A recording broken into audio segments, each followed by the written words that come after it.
Hey guys, let's look into Bulgarian split squats today. So you obviously will need a bench, or you can even do on your bed or your sofas.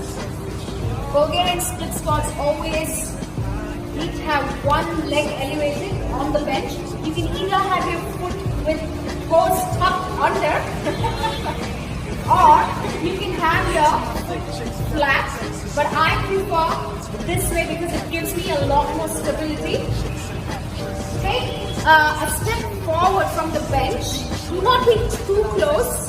Take a step forward. Make sure there's enough space. Keep your back upright.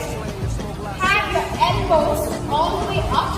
And I prefer my elbows to be parallel to the floor because I'm going to show you what happens if you get your elbows down. So this is how Bulgarian splits look like.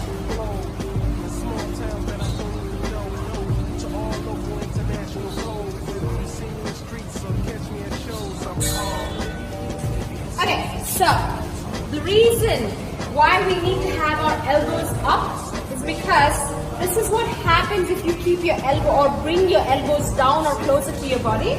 Elbows down.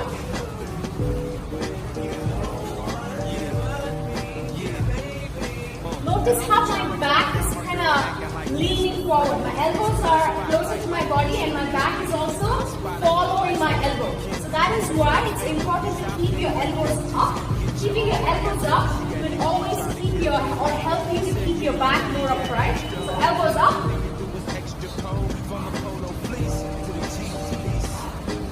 Also, the second thing that I want to talk about is if you get too close to the bench, you're going to end up taking your knees forward instead of getting the back leg down. And you're also not going to get enough range.